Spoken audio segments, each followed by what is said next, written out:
Now there we go. She's been a hard day's overlocker. I've been getting some of the shirts and stuff I've made previously. I'm on to basically the last pair of trousers. This is a pair I wore to work yesterday. Fortunately, they didn't get very dirty.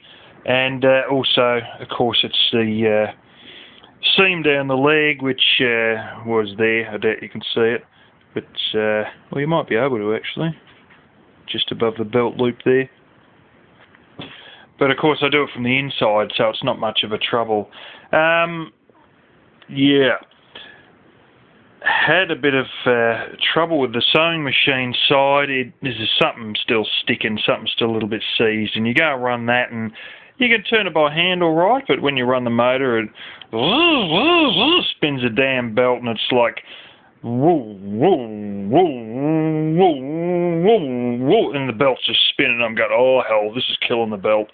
So it's already been tension adjusted, but it's the original belt, which is, well, the belt that I got it with, which I would assume, considering the lack of maintenance concerning oiling, they've probably never changed a belt on it either. I don't know if it's actually even got any repair. No, some of them I have has repair stickers on from the place that has fixed them. So I don't think this has ever been gone to a mechanic before or ever even been maintained. Well, I know it really hasn't been maintained by the lack of oil that was in it. Yeah, I doubt they would have put a new belt on. So we're probably running the original belt from 84, 85. I'm not joking. So it went fairly well yesterday or last night, just fiddling around. You've seen that little bit of that business and the little edge it done there. When I started this morning, as you first start, sometimes it would slip, but I've used it for a bit, and now it's fairly good. It won't slip very much. It does still have this weird, if you go on low speeds, it was doing a bit of vibration with low speeds, but I've been trying not to do many low speeds. Also, it is indeed missing a rubber foot, but that's, I'll turn the light on there, got a little light, yeah. That's fixed by a bit of paper. Folded over a bit of paper and jammed on that end. By cripes, do we get some shit. And I'm looking at all the fluff and stuff that's starting to build up right around the knife area on the edge of the chute. Holy smoke, I've done, you know, it's even building up back here, you know, beside the foot and the machine there. Yeah, that's its little globe. Sewing machine side globe's blown. This one's all right. But they are real power zonkers, and let me tell you, you can feel the radiant heat coming off the globe as your hand's feeding through the fabric, like you got your hand on the left side of the overlocker, obviously, and or surge or whatever you want to call it. And as you go through, you can feel the heat coming down on your fingers, sort of thing. It's like, yeah, those are 15-watt globes that are, oh, worse than most torches. Quite honestly, they, you know, I've had 4 times the amount of light come out of a torch running on 2 AA batteries. I'm not bloody joking. And so that's why light's blowing in this one too. I can just go get another light globe for them from the sewing machine shop. They all take pretty much the same globe, and it's like $3.50. But they're just power wasters. You know, this whole room is being lit up by a 4-watt LED globe, and you get this little fart of a thing. Like I'll show you. Turn on this one again. It's got a switch underneath here. Where are we again? Come on, you bugger. That's it. That's what you're lighting up for 15 watts. And this is lighting up most of the room for 4 watts. It's just a waste of power. So I don't go buying globes that waste power because I don't have power to waste.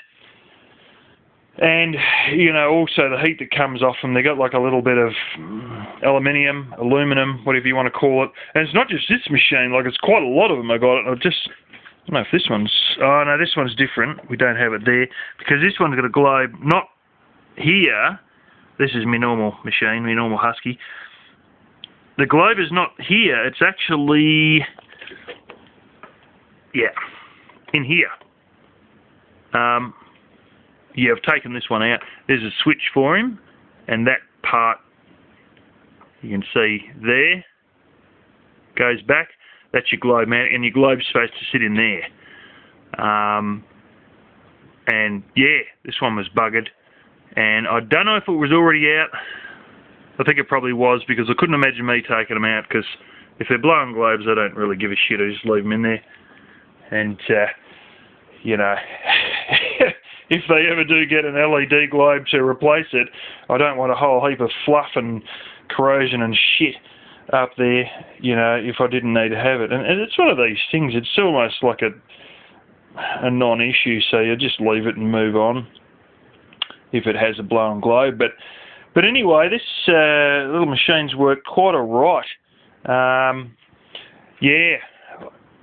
I've also noticed in there one or two times, like it slipped a couple of times when I first started going, but that was as I was starting off, like when you know, just started moving sort of thing. It'd slip a bit and then it'd start moving. And I realised another thing too, when I was trying to go over some of these, like these pants you got like on the bottom, I've double hemmed the bottom, and once you go through that bit as you're going down overlocking the inside seam of the leg, when you go over that bit, that's when it's sort of, you know, if it's going to slip, that's when it'll slip. So the reality is it probably needs a little bit more tensioning on the belt. I don't know if there's much more tension you can get out of it. But if I have to replace a belt, I'm going to have to go to him, because it is quite a circus to get the belts into these, I believe, just by looking at them. And it wasn't overly circus, but there was enough bits that had to come out just for a little wear them. And with this, it's right up in through the middle of the guts, and it is really quite a compacted sort of setup inside these. You know, there ain't much room for much more, so yeah.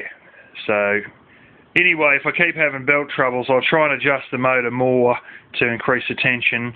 I'm gonna have to oil up the sewing machine side and just wind it by hand for maybe 20 minutes or something like that. I don't know if I'll even do that today. That might be something I'll do on Saturday. In all honesty, I'm not terribly concerned about the sewing machine side, but it would be nice to have both sides running, because I'm not really concerned about it as much, because, you know, I'm not short on blasted sewing machines. In fact, this morning I just picked up machine number 8. So, yeah, the main concern when I had this was I want this frickin' overlocker to work, and the overlocker works. So, but it's just nice to have both sides running properly, and if all it is just a bit more oil and me spinning around by hand, you know, and maybe at a later point a belt change, well, then so be it. But there's only one belt in this thing. It's not like there's a sewing machine belt and another one for the overlock. It's all the one thing, you know, with all these little magical plastic clutch plate thingies all in here, which, oh, and things to stop some parts driving and other parts going. And yeah, I still never saw that cone-shaped cog, by the way, but he assured me it was deep up inside, and I'll take his word for it. Yeah. So anyway, it's good to see, like, you know, to have a machine that's going to save all these fraying to death. It depends on your fabric. Some of them fray worse than others. Some of them fray bloody badly. Especially when you got this cheap polyester shit. That's, you know, this is what you get for $2 a yard. I have a feeling in the States the prices might be a little bit better on fabric, you know, but still got to take into account the conversion rate between the Aussie dollar and the American dollar, which is about 75 US cents to the Aussie dollar. Generally, I haven't checked it for donkey's ages. Pre-GFC, it was about 64 to 66. When the GFC occurred, it was about 115 US cents for every dollar here. So I haven't really looked for a long time, but yeah, these little bangers went bang. This is a example here of shit fabric. These were fairly good, and what I probably should have done is just put your elastic, which is inside there, an inch lower. But have a look at what's actually occurred here. I heard a rip, and I'm worried about my trousers, and I'm poking around trying to, and it wasn't, it was these. Now look what's actually happened. The fairly... Oh no, this might be super strong polyester. Yeah, I think it is. Yeah, it is, yeah. This is basic, cheap, super strong polyester, quite cheap. But it is supposed to be super strong. But what's happened as I've leaned over, how's that? The fabric itself has actually tore right through the middle. And the stitch is still in there. Now, generally speaking, if anything tears, your blasted stitch fails. The stitch is there on this side and on that side, all fully in place, and it's done a perfect tear out. That piece there is my seam allowance, and it's just shit fabric. You get a better idea when you see from the inside. So you got a seam allowance there. So that's your see there's two there. One's the right side of the boxer shorts and the other one's the left side of the boxer shorts. So you set them together and you feed them through like that, and then when she goes tear, she literally tore the fabric right through and the stitch is perfectly in place. Now further down here, the stitch broke and the fabric held. But these tore a total of about 3 times, at least I felt and heard them tear 3 times, but initially the fabric's tore, then the stitch is given way and still left for the fabric. I don't know if I could even be stuffed to frickin' fix them, but I know one thing, I've got to wash them first, so I'll wash them on Saturday and then we'll make another assessment if we want to fix them and have a tight ass and then have it frickin' tear next time we bend over, or if there's no point fixing something that's just going to keep tearing, and that's probably going to be the case. But anyway, I've still got to wash all these pots and pans, bloody hell. This is why I got 3 frying pans. To get out of doing the dishes, I just sit one aside and use the next one.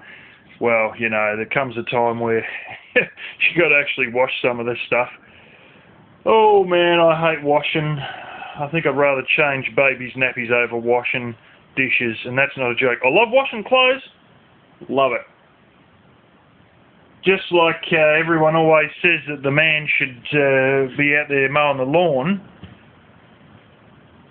my dad can't stop my mum from mowing the lawn because she loves mowing the lawn. And I love washing clothes and I hate washing dishes. And if the point in time comes where I've got a wife, well, I hope she likes it. Anyway, I sort of dropped doing them to get on with this. I figured that, like, this machine, you know, we're running 240 watts of panels, but there's probably at least 140, 150 watts going out the window running that thing. So you sort of, it's a good idea to do it while the sun's bright and shining and we have excess power pouring in, because surprisingly we're like a day or 2 off winter. Yeah, 30th of the 5th. And the sun is out and bright and shining and we've got clear skies, which is sort of weird, but we've had a few of these days like that. So I figure it's best to use the power while you've got plenty of power pouring in versus use batteries and then have another 3 overcast days in a row. You know, so I can wash the dishes any old damn time, you know. But, there we go. She's fairly nice and bright and sunny. I wouldn't say the skies are completely clear, but it's fairly good anyway. Considering winter's, well, honest truth is winter may well be in another blooming 6 hours technically or something, I don't know. Something like that. Anyway, that's what's going on.